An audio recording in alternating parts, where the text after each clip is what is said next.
Somebody shout yes to Jesus. We thank the Lord for another day, another time and a season that He has anointed us to press towards the mark for the prize of the high calling, yet in Christ Jesus. I want to read a scripture before we go into prayer. And it's coming from 1 John chapter 2 and 27.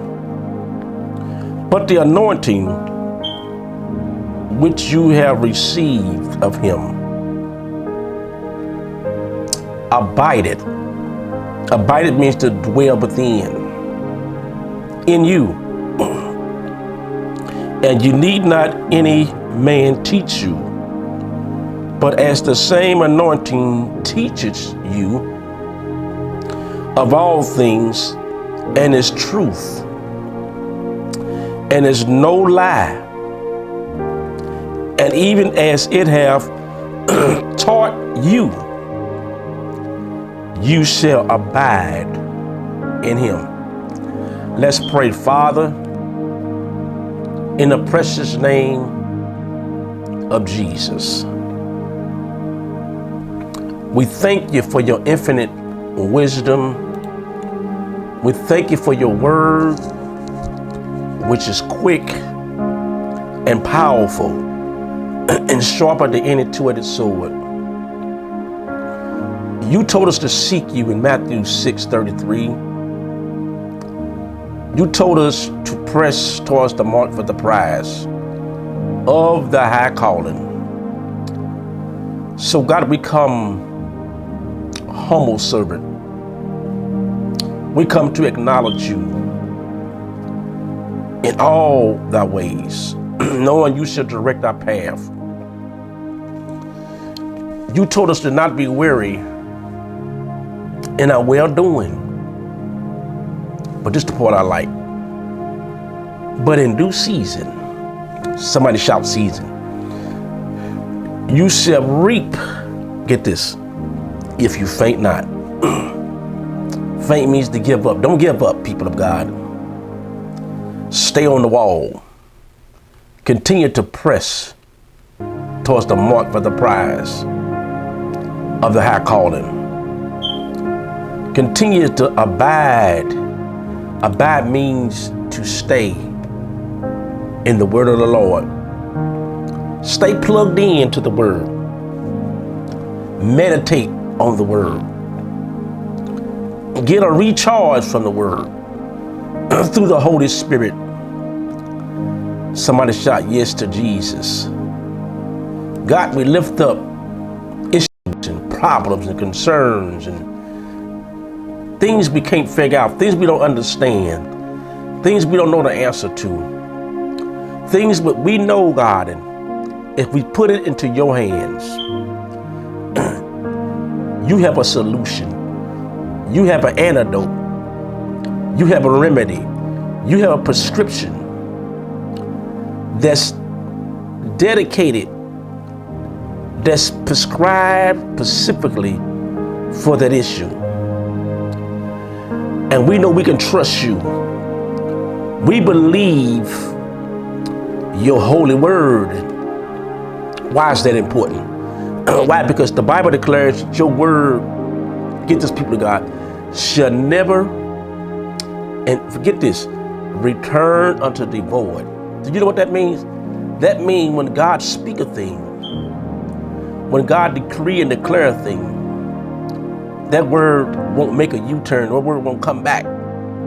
That word will go forth and it will do great exploits. It will perform signs and wonders. It will grow. It's like a seed that you planted into a ground.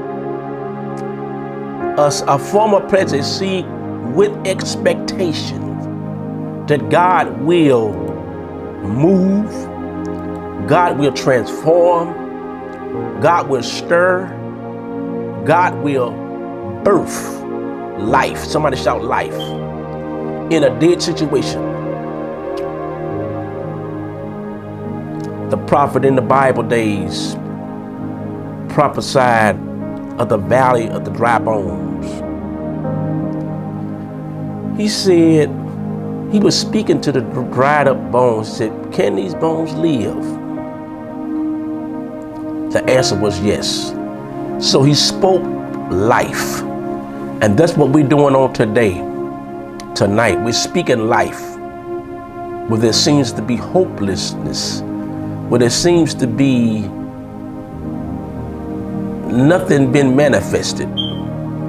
But we speak over that issue, over that shoulder, over that back, over that mind, over that heart, over that sensitive issue in the family line, over any physical problems, decisions you must make. We speak the power of healing. Somebody shout healing. The power of restoration. Somebody shout restoration.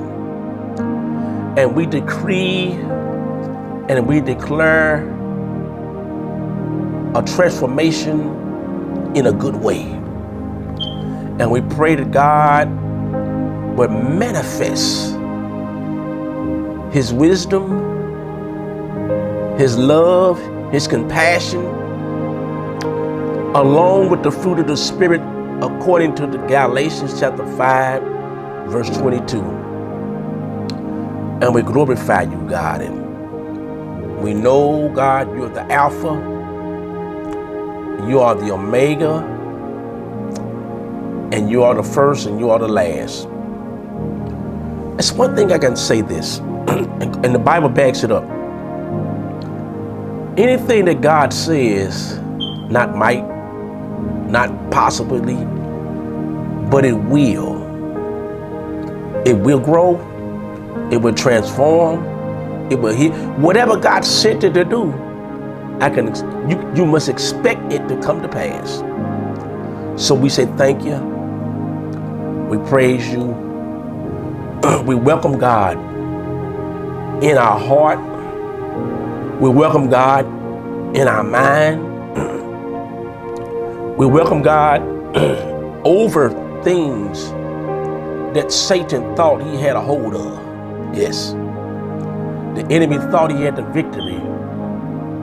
But God, somebody say, but God. But God turned that thing around. We pray against demons, principalities, spiritual wickedness in high and low places, crafty spirits, puppet master demons.